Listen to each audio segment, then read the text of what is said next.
Hello दोस्तों, आज हम देखेंगे ग्राम सभा से संबंधित महत्वपूर्ण एमसीक्यू। ग्राम सभा इतना महत्वपूर्ण क्यों हो जाता है? क्योंकि अभी आने वाली वैकेंसी एडो के सिलेबस में पंचायती राज दिया हुआ है, जिसके अंतर्गत ग्राम सभा भी आ जाता है।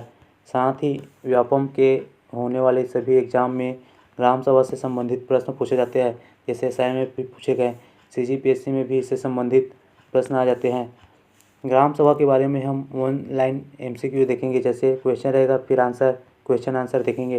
पंचायती राज व्यवस्था की बुनियादी इकाई ग्राम सभा को कहते हैं। ग्राम पंचायत की विधायिका भी ग्राम सभा को कहते हैं। ग्राम के संबंध में अधिसूचना कौन जारी करता है?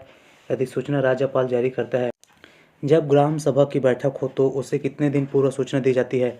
आमतौर पर ग्राम सभा की बैठक को ही सम्मेलन कहते हैं।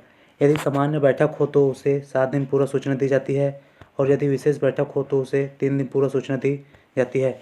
और सम्मेलन की अध्यक्षता कौन करता है?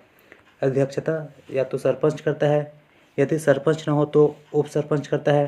सरपंच और उप सरपंच, यदि सरपंच और उप सरपंच दोनों न हों तो ग्राम सभा में उपस्थित जितने भी लोग सभा में उपस्थित रहेंगे उसी में से अध्यक्ष का चुनाव करेंगे। इसमें कभी भी अध्यक्षता पंच और सचिव नहीं करेंगे। एक बार फिर से देखिए, ये मोस्ट इम्पॉर्टेंट है। अध्यक्षता इसकी सरपंच करेंगे या तो उप सरपंच करेंगे। जब दोनों ना हो तो ग्राम सभा में उपस्थित लोगों में से ही अपने बीच का अध्यक्ष का चुनाव करेंगे। अब देखिए, अगला क्वेश्चन ये है, सम्मेलन की अध्यक्षता कौन नहीं करता? सम्मेलन की अध्यक्षता सचिव और पंच नहीं करेंगे। ग्राम सभा की जिम्मेदारी किसकी होती है? जैसे सम्मेलन आहूत करना। हम इस वर्ड को बार बार देख रहे हैं, सम्मेलन, और एक वर्ड देखेंगे हम सम्मेलन। इसको लास्ट में देखेंगे कि दोनों में डिफरेंट क्या है। सम्मेलन आहूत करना सरपंच की उत्तरदायित्व होता है। यदि सरपंच नहीं है तो उप सरपंच की जिम्मेदारी होता है। यदि उप सरपंच नहीं है तो ग्राम सचिव की जिम्मेदारी होता है। गणपूर्ति की जिम्मेदारी सरपंच और पंच की होती है। पहले देखते हैं कि गणपूर्ति या इसी को कोरम कहते हैं, वो क्या होता है। कुल सदस्य संख्या का 1/10वां हिस्सा। मान लो ग्राम पंचायत की मतदाता सूची में 900 सदस्य संख्या है, उसका 1/10वां हिस्सा यानी कि 900 का 1/10वां हिस्सा 90 होगा। 90 में से 1/3 सदस्य महिला हो, यानी कि 90 का 1/3 30 सदस्य महिला हो, तब वो गणपूर्ति पूरा होगा। और इसकी अध्यक्षता आप लोग देख चुके हैं। ग्राम सभा की अध्यक्षता सरपंच करेगा। सरपंच नहीं होगा तो उप सरपंच करेगा। यदि सरपंच और उप सरपंच दोनों नहीं है तो ग्राम सभा के सदस्यों द्वारा अपने बीच में से ही अध्यक्ष का चुनाव करेगा। अब ग्राम सभा का सम्मेलन को देखते हैं कि साल में कितना बार होगा। प्रत्येक 3 माह में 1 बार होगा। साल में 6 बार होगा। इनमें से 4 बैठक की तिथि तय है कि किस दिन कौन सा होगा।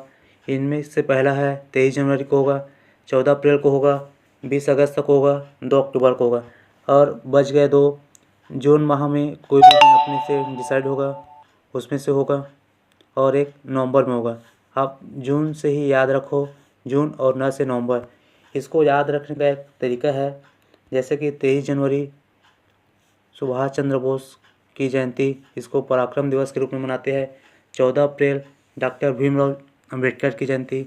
20 अगस्त राजीव गांधी जी के याद में मनाया जाता है सद्भावना दिवस। 2 अक्टूबर गांधी जयंती के रूप में मनाया जाता है। अब देखते हैं सम्मेलन और सम्मेलन में क्या अंतर होता है। आमतौर पर ग्राम सभा की बैठक होती है, उसे सम्मेलन कहते हैं, यानी कि ग्राम सभा की बैठकों को ही सम्मेलन कहते हैं, और ग्राम पंचायत की जो बैठक होती है उसे सम्मेलन कहते हैं। अब ग्राम पंचायत और ग्राम सभा की बैठक में क्या अंतर होता है। ग्राम सभा की बैठकों में ग्राम सभा के सभी मतदाता, जैसे ग्रामवासी जिनका नाम ग्राम पंचायत की मतदाता सूची में हो, वो लोग आ जाएंगे। इसमें सरपंच, उप सरपंच सभी लोग आएंगे।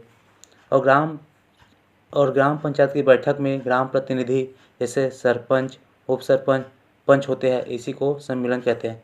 एक ओवरव्यू देखिए, जब ग्राम सभा की बैठक होती है उसे सम्मेलन कहते हैं, और ग्राम पंचायत की बैठक होती है उसे सम्मेलन कहते हैं।